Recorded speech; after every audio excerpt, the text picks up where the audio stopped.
Hi, I'm a stay-at-home mom with $20,000 in credit card debt, and today I'm going to talk about how I got into this credit card debt. Stay-at-home Debt Confessions, episode number 2. And I'm going to be as open and honest as possible. I do believe in transparency, especially when it comes to motherhood and money, because things aren't always picture perfect like they are on Instagram. And before I get into it, I do want to highly encourage you to check out episode 1, which I will link up here, talking about my money story and just to help you catch you up to speed. So when it comes to my debt, I like to think about it in 4 different phases. So phase number 1 is not making ends meet, and number 2 is people pleasing and overspending. Number 3 is the corporate cushion didn't last, and number 4 is emotional spending and mom guilt. And again, my debt did not accumulate very quickly. This happened over years of time. So in phase 1 of not making ends meet, so when I first started my career in digital marketing and media, I was an hourly contractor and I worked for an agency, and for me, my workload would fluctuate. So some months I would do really well financially and then it would go down. So when my months were really good, I would prioritize saving my money so that when the slow months came, I had money to help me just stay afloat and pay my bills. And with that, I found that it was really hard to financially stay ahead. And I think it's not just about being a freelancer, it's also about having multiple streams of income, which is something I didn't really know about at the time until much later in life. And I think that would have helped me financially just be consistent with savings and not having to dip into my savings when things were slow. And then there were times where I didn't have enough. And so I would have to put things on credit cards if an unexpected bill came up, if I needed something, or if I just wanted to go out and have fun with my family and friends, or whatever the situation was. And so that's how the debt started. And this happened in my early 20s. I'm in my late 30s now. So as you can see, this started about, 10 years ago. And now I want to get into phase 2. So phase 2 is about people pleasing and overspending. And so for me, back in 2016, I started dating online and I met someone who was from the East Coast, and he was living here in Southern California, and that's how we met. And after a few months of dating, he had to go back to the East Coast for his job so that he could get promoted where he was working. And I honestly thought, once he moved away, like that would be the end of us dating. And it was actually the opposite. He would come to visit me and stay with me, and then I would go stay with him back in New York City. And don't get me wrong, I really enjoyed this relationship and I do think about it fondly and I think of the memories often.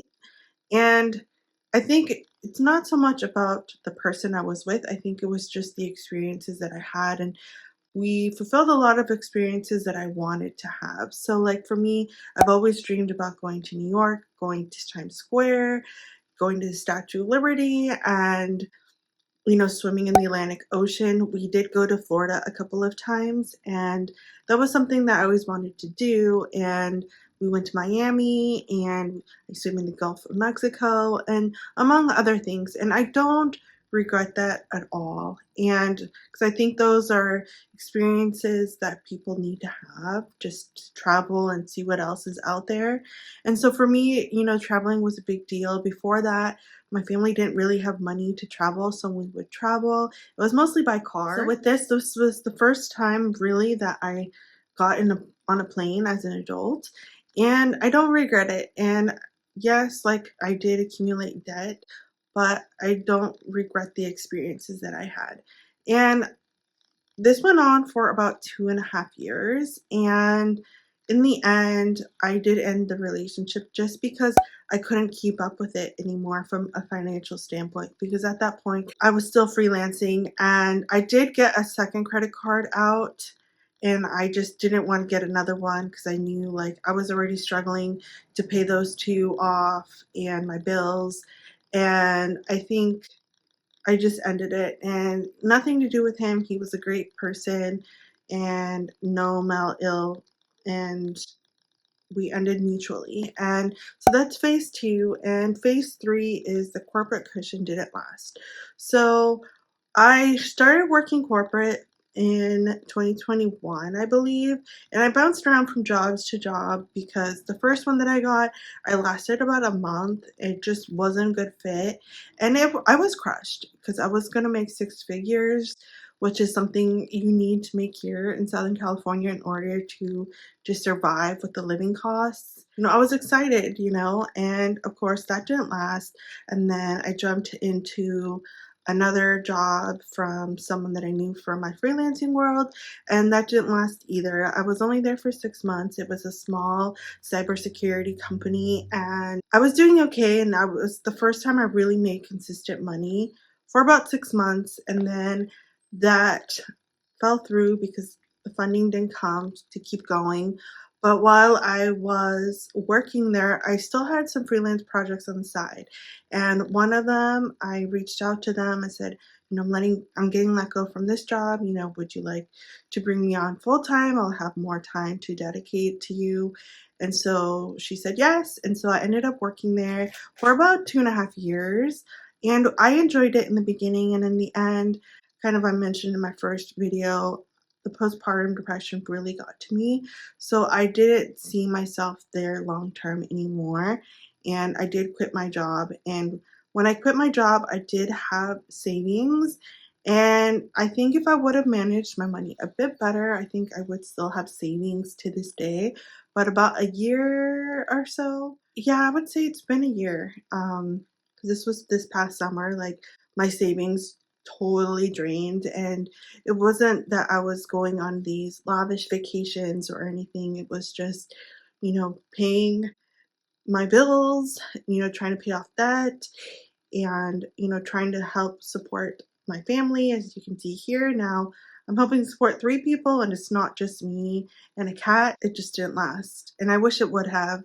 And now in phase four of what will tie into also of what I was just talking about. So emotional spending and just the mom guilt. So just I was mentioning, I wanted to help support my family. And so I would buy groceries. I would buy things that we needed. And I think in some ways I could have done it better, as I mentioned, but I just didn't really have the mental capacity to really sit down and focus and budget and track my expenses, which is a new skill for me. And I think of it as a ritual that I'm starting, and I'm excited to see where all the money goes. How can I cut expenses? And there were other times where it was emotional spending. And what I mean by that, there were times where I would buy things because I was stressed out, or I wanted that dopamine hit and I wanted to feel good. So that would be like a Starbucks here, a thrift store shop there, and things like that. And things just accumulated.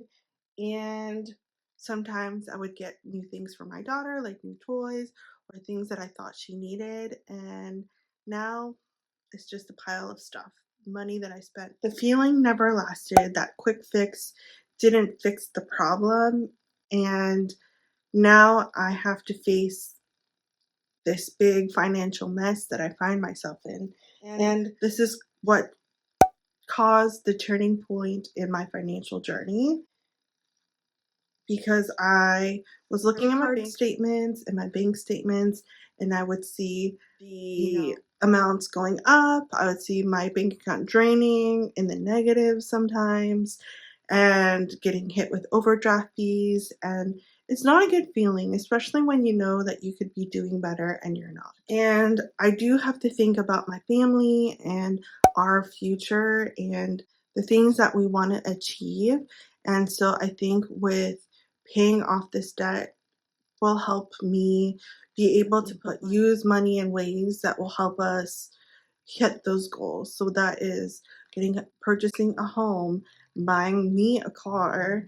Doesn't have to be a new car, but just a car so that I can get around. And I think that would make my life as a stay-at-home mom a lot easier instead of having to coordinate with my husband or with my mom and my sister to see if I can borrow the car, to go to doctor's appointments, dental visits, or just to get out of the house and have a change of scenery. How I'm going to pay this debt off. So what I've been doing since I left my job is flipping things online for a profit. So I started with some of my stuff, the baby stuff, and I started selling things on Poshmark, eBay, Mercari, and Depop. And recently I started selling things on Facebook Marketplace and the buy sell trade stores. And I have had a lot of fun. Yes, it can be stressful at times with people wanting to return things, or you lose an item because you're not as organized as you thought.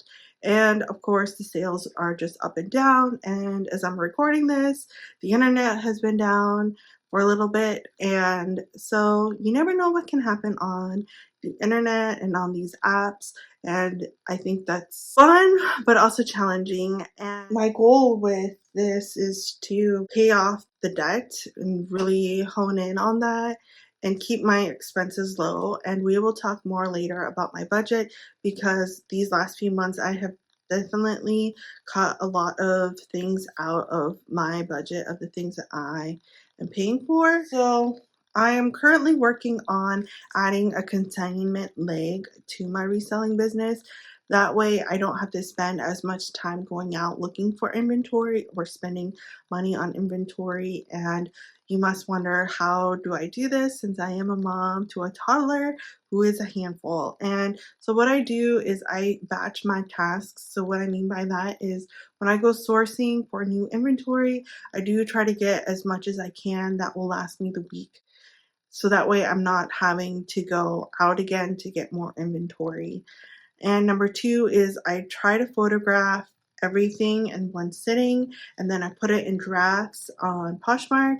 And then I will, when I have time, I'll work on the listings, and then I try to schedule them ahead of time so that way if we are busy with something or I'm not in the mood to do listings, that is taken care of.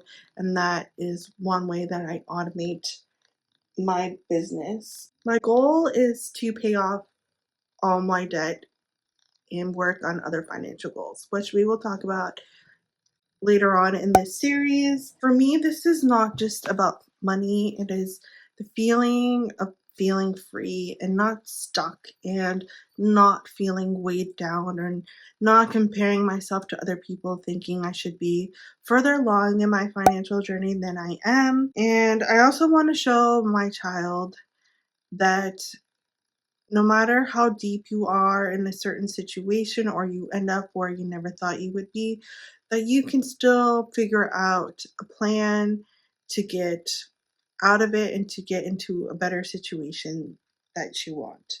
In closing, I just want to share this all with you and share with you how this happened. Again, this is something that happened over maybe a 10-year span, and it wasn't always like a reckless decision that got me here.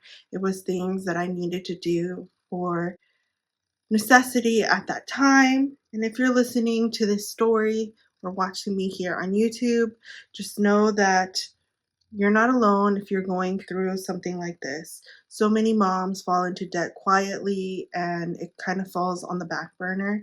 And it doesn't have to. We're, as moms trying to hold the family together, we're trying to give our kids a pretty life that's full of fun and magic. And we still need to show up for ourselves. Proud of myself for finally really truly facing this instead of avoiding it. And if you are doing the same, if you are on a similar journey as me, I am proud of you as well. Every step counts. This is not the end. It is the beginning of a big comeback.